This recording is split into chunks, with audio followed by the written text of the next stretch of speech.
Hello students, welcome to our YouTube channel Om Sai Coaching Classes. In the previous lectures till today, we have studied linear equation in two variables. Linear equation two variables का definition हम लोगों ने पढ़ा है. उसका general form क्या होता है? That is general form of linear equation in two variables is ax plus by plus c is equal to 0. उसके बाद हम लोगों ने साइमल्टेनियस इक्वेशन सॉल्व किया. साइमल्टेनियस इक्वेशन क्या होता है, उसको कैसे सॉल्व करते हैं बाय वेरियस टेक्निक्स, ये सभी चीजें हम लोगों ने प्रैक्टिस 1.1 में सॉल्व किया है. उसके बाद हम लोगों ने graph of linear equation two variables topic complete किया. उसमें हम लोग को साइमल्टेनियस इक्वेशन ग्राफिकली ड्रॉ करना पड़ता है. हर एक इक्वेशन के 4 ऑर्डर पेयर्स हम लोग कंसीडर करते हैं. वही order pair as a point represent करते हैं हम लोग ग्राफ के ऊपर, और वही points coordinate with line draw करके हम लोग वो इक्वेशन का ग्राफ ड्रॉ करते हैं. सो इन दिस वे इतना पार्ट अभी तक हमारा कंप्लीट हुआ है. अभी नेक्स्ट टॉपिक टोटली नया टॉपिक है, that is determinant. So let's start with today's lecture.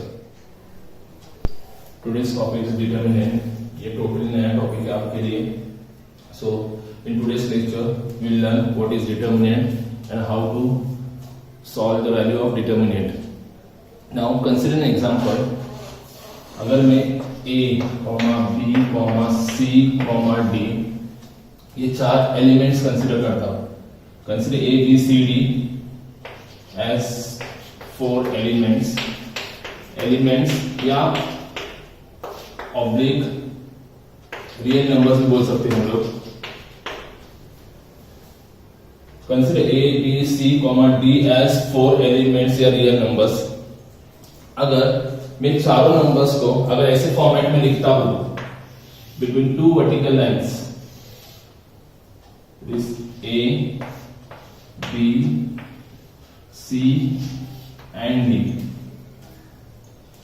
4 numbers को या 4 एलिमेंट्स को अगर मैं 2 वर्टिकल लाइंस के बीच में ऐसा लिखता हूं, such representation is called as determinant.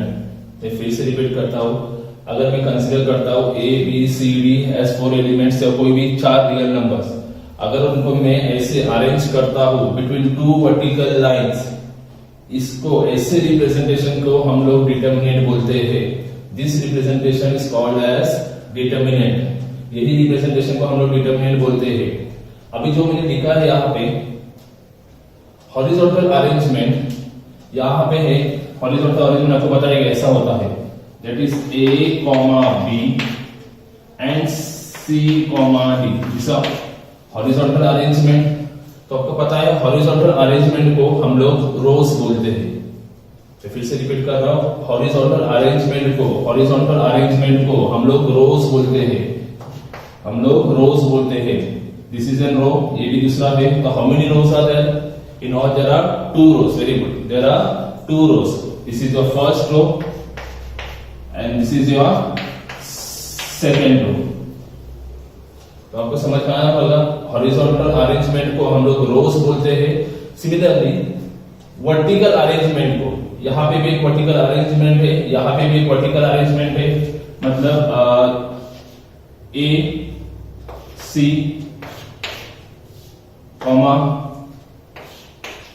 b and d. तो यहाँ पे वर्टिकल अरेंजमेंट भी लिखा आपको a, c, b, d. तो वर्टिकल अरेंजमेंट को हम लोग कॉलम्स बोलते हैं. फिर से रिपीट कर रहा हूं, वर्टिकल अरेंजमेंट को हम लोग कॉलम्स बोलते हैं. तो जैसे यहाँ पे देख रहे हैं, कितने कॉलम्स दिख रहे हैं आपको यहाँ पे? There are 2 columns. So this is column 1, okay, and this is column 2. तो यहाँ पे 2 रोज है और 2 कॉलम्स है. There are 2 elements in each row. First row में आप देखेंगे तो 2 एलिमेंट्स है. सेकंड रो में देखेंगे आप तो 2 एलिमेंट्स है. Similarly there are 2 elements in each column. मतलब हर कॉलम में 2 एलिमेंट्स है, सेकंड कॉलम में भी 2 एलिमेंट्स है. इसलिए ये डिटरमिनेंट का डिग्री 2 बोलते हैं. Therefore the degree of given determinant is 2. Understood. 2 क्यों बोलते हैं इसको? Degree of the given determinant is 2, क्योंकि हर एक रो में 2 एलिमेंट्स है और हर एक कॉलम में 2 एलिमेंट्स है, therefore the degree of this determinant is 2, because in each row contains 2 elements and each column contains 2 elements, इसलिए degree of the given determinant is 2. So the next topic is value of determinant. How to find the value of determinant? आपको पता ही है determinant क्या होता है।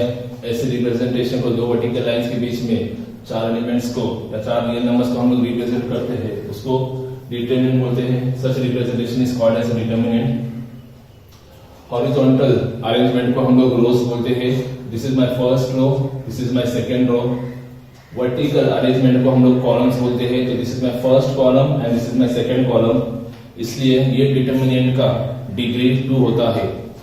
Degree क्यों 2 होता है? Because each row contains 2 elements and each column contain 2 elements, so the degree of the determinant is 2। अभी ये पता चला आपको डिटर्मिनेंट क्या होता है। Now how to find the value of determinant, बहुत इजी है, please handle. You have to just cross multiply, आपको सिर्फ क्रॉस मल्टीप्लाई करना है, that is a into d, this term into this term, okay, minus b into c।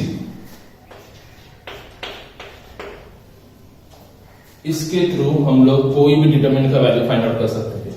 मैं फिर से repeat करता हूं, अगर डिटरमिनेंट दिया है आपको और उसका वैल्यू फाइंड आउट करना है तो आपको सिर्फ क्रॉस मल्टीप्लाई करना है, that is a into d minus, दोनों टर्म्स के बीच में माइनस डालना है, माइनस b into c। पहले हमेशा ये 2 टर्म्स मल्टीप्लाई हो जाएंगे, that is a into d, फिर माइनस का साइन आएगा, देन b into c। तो दिस इज द टेक्निक या this is the way of solving the value of determinant. सिर्फ क्रॉस करना है और 2 टर्म्स के बीच में माइनस डालना है। मैं फिर से रिपीट कर रहा हूं, इन दोनों टर्म्स को पहले मल्टीप्लाई करना है, देन माइनस का साइन आएगा, देन b into c। ओके, consider an example 5, 3, 7 and 9. Now determinants are always represented by capital letters। कोई भी कैपिटल लेटर से हम लोग डिटरमिनेंट को रिप्रेजेंट कर सकते हैं। जैसे यहाँ पे देखो डिटरमिनेंट a है, उसका दिया है वैल्यू दिया है, हमको वैल्यू उसका फाइंड आउट करना है। Now how to find the value of given determinant, जैसे मैंने आपको बता दिया है, इसके थ्रू सिर्फ मल्टीप्लाई करना है और दोनों के बीच में माइनस साइन डालना है। सेम टेक्निक यहाँ पे अप्लाई करना है। तो डिटरमिनेंट a का वैल्यू कैसे फाइंड आउट करेंगे हम लोग? तो क्रॉस मल्टीप्लाई करो हम लोग, इट इज 5 into 9 माइनस का साइन, उसके बाद 3 into 7। एडी में क्या बोल रहा हूं, क्रॉस किया हम लोगों ने, that is 5 into 9 minus 3 into 7, that is 5 9 is 45 minus 3 7 is 21। इसको माइनस करके this will be 45 minus 21, that will be 24। तो डिटरमिनेंट a का वैल्यू मुझे कैसे क्या मिला, 24 मिला है। बहुत इजी होता है ये सॉल्विंग, सिर्फ मल्टीप्लाई करना है और उनके बीच में सबट्रैक्शन साइन डालना है, माइनस का साइन डालना है। अभी next sum, same technique, multiply करो, -8, यहाँ पे नेगेटिव है, तुम देखो मैं कैसे लिख रहा हूं, -8 into 4 -3 into 2। सॉल्व करें इसको, that is 8 4s are 32, that will be -32, minus sign as this, this will be 3 2s are 6, that will be -6, minus minus positive हो जाएगा, that is -32 plus 6, that is nothing but 26, minus, that will be nothing but -26 plus minus sign में greater number, यहाँ पे greater number 32 है तो उसका sign negative है, तो यहाँ पे -26 आएगा। नेक्स्ट सम, फिर से सेम टेक्निक यूज करेंगे क्रॉस मल्टीप्लिकेशन का, तो दैट विल बी 2√3 3 इंटू 3√3, यहाँ पे भी कोई भी एलिमेंट नेगेटिव नहीं है तो मैं डायरेक्ट ऐसे लिख रहा हूं माइनस 9 इंटू 2। नाउ ये सर्च का पार्ट है, आपको पता है, तो ठीक से मल्टीप्लिकेशन करो। 2 3 that will be 6 into √3 into √3 is always 3 minus, इसको एज भी सीखता हूं 9 into 2 that is 6 3 18 minus 18 is equals to 0। तीनों अलग टाइप के एग्जांपल्स थे हमारे, ठीक है। फर्स्ट डिटरमिनेंट ए था, उसका वैल्यू सॉल्व करके क्रॉस मल्टीप्लाई करके हमको 24 मिला, that is positive. Second determinant N था, उसका वैल्यू भी मल्टीप्लाई करके हम लोगों को -26 मिला। एंड थर्ड डिटरमिनेंट बी था, उसका वैल्यू भी हम लोगों ने सॉल्व करके 0 मिला। इसका मीनिंग क्या है, डिटरमिनेंट के कुछ भी वैल्यूज आ सकते हैं, मतलब value of determinant might be positive, negative या 0। हमेशा ध्यान में रखो, डिटरमिनेंट का वैल्यू कुछ भी आ सकता है, पॉजिटिव आ सकता है, नेगेटिव आ सकता है या 0 आ सकता है। So this in this way value of determinant can be easily find out. So let's start solving practice set 1.3। हमने प्रीवियसली देखा है डिटरमिनेंट का वैल्यू कैसे फाइंड आउट कर सकते हैं। तो प्रैक्टिस सेट 1.3 का फर्स्ट क्वेश्चन जो दिया है आपको, वो डिटरमिनेंट का वैल्यू फाइंड आउट करना है। That is also an activity based question, बहुत इजी सा, मींस से वैल्यू सब्स्टिट्यूट करना है। सो यहाँ पे ये दोनों टर्म्स मल्टीप्लाई हो जाएंगे, यहाँ पे 3 है तो ऑलरेडी 3 प्रोवाइड किया, ब्रांच प्रोवाइड किया, तो obviously 3 into that will B 5 minus 2 into 4, तो यहाँ पे 4 ऑलरेडी दिया है, लिख के, तो यहाँ पे क्या आएगा 2 multiply, that is 3 5 is 15 and 4 2 is 8, already provide किया 8 यहाँ पे, तो दोनों का minus, that is nothing but 7।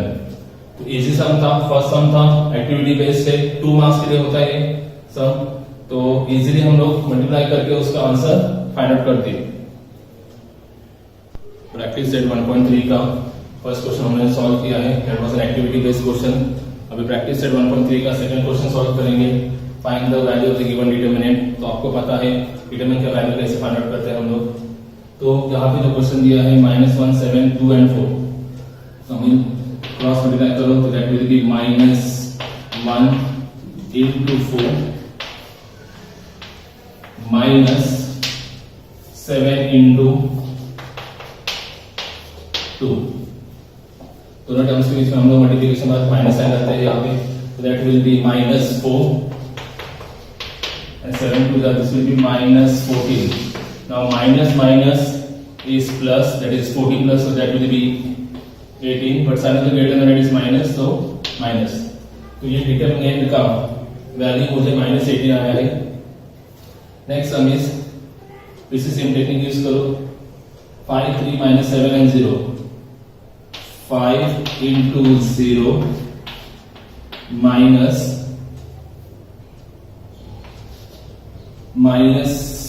3 into -7, so that will be 5 zeros are 0, minus sign as it is, 3 7 are 21, that will be -21। अभी नेगेटिव आजू बाजू में है, तो that will B 0 plus 21, that will B 21। तो ये डिटरमिनेंट का वैल्यू मुझे 21 आया है। फर्स्ट डिटरमिनेंट का वैल्यू नेगेटिव आया, सेकंड का पॉजिटिव आया। जैसे मैंने आपको बताया था डिटरमिनेंट का वैल्यू कुछ भी आ सकता है, पॉजिटिव भी आ सकता है, नेगेटिव भी आ सकता है या 0 भी आ सकता है। So next sum is 7/3 5/3 3/2 and 1/2। तो यहाँ पे डिटरमिनेंट अगर ठीक से एलिमेंट्स देखेंगे डिटरमिनेंट के सभी फ्रैक्शन में दिए हैं, लेकिन टेक्निक सेम यूज करने वाले हैं यहाँ पे हम लोग, तो प्लीज ध्यान दें यहाँ पे। तो कैसे करेंगे solving, that is first cross multiply, that is 7/3 into 1/2 minus 5/3 into that will be 3/2. Determinants के ये केस में डिटरमिनेंट्स के सारे एलिमेंट्स फ्रैक्शन में दिए हैं, लेकिन सेम टेक्निक थ्रू ही सॉल्व करना है हमको। तो मैंने यहाँ पे मल्टीप्लाई किया और माइनस का साइन डाल दिया यहाँ पे। Now multiplication numerator into numerator, denominator into denominator, multiplication sign है। 7 1s are 7 and 3 2s are 6. That is numerator into numerator and denominator into denominator, multiplication का साइन है। माइनस फिर से numerator into numerator, that is 5 3s are 15 and denominator into denominator 3 2s are 6। अभी दो fractions मिले हैं, subtract करना है। उसके पहले पहले फ्रैक्शन में डिनोमिनेटर 6 है, सेकंड फ्रैक्शन में भी डिनोमिनेटर 6 है, दोनों के डिनोमिनेटर सेम है तो कॉमन डिनोमिनेटर लेंगे हम लोग यस 6। उसके बाद 7 minus 15, next step 7 minus 15 plus minus minus, that will be 8/6, but sign of the negative number, that is sign of the greater than, that is 15 है, उसके सामने साइन माइनस है, इसमें माइनस। अब 8/6 that will be reduced by 2 के table में reduce होता है, that will be -4/3। तो ये जो डिटरमिनेंट दिया था वो फ्रैक्शन में थे उसके एलिमेंट्स, तो उसका वैल्यू हमको -4/3 मिला है। तो इट इज नॉट नेसेसरी अगर आपका डिटरमिनेंट फ्रैक्शन में है तो उसका आंसर भी फ्रैक्शन में होना चाहिए। उसका आंसर फ्रैक्शन में भी आ सकता है या सिर्फ सिंगल डिजिट नंबर भी आ सकता है, डबल डिजिट नंबर भी आ सकता है। तो प्रैक्टिस सेट 1.3 का फर्स्ट क्वेश्चन हो गया हमारा, that was activity based question. और second question find the value of determinant, वो भी सेकंड क्वेश्चन भी हमारा हो गया है। तो प्रैक्टिस सेट 1.3 का फर्स्ट क्वेश्चन हमने किया है, that was activity based question. Second question भी सॉल्व किया, find the value of determinant. और एक क्वेश्चन है क्वेश्चन नंबर 3, वो नए टॉपिक के ऊपर बेस्ड है, that is determinant method, that is Cramer's rule. वो हम नेक्स्ट लेक्चर में पढ़ेंगे, डिटरमिनेंट मेथड या क्रेमर्स रूल क्या होता है। तो आज के टॉपिक में बस इतना ही। आज हम लोगों ने डिटरमिनेंट क्या होता है, ग्रुप क्या होते हैं, कॉलम्स क्या होते हैं और डिटरमिनेंट का वैल्यू कैसे फाइंड आउट करते हैं वो हम लोगों ने पढ़ा आज। तो आज के लिए बस इतना ही होगा, फिर मिलते हैं नेक्स्ट लेक्चर में। So thank you, take care, bye and please do subscribe our channel.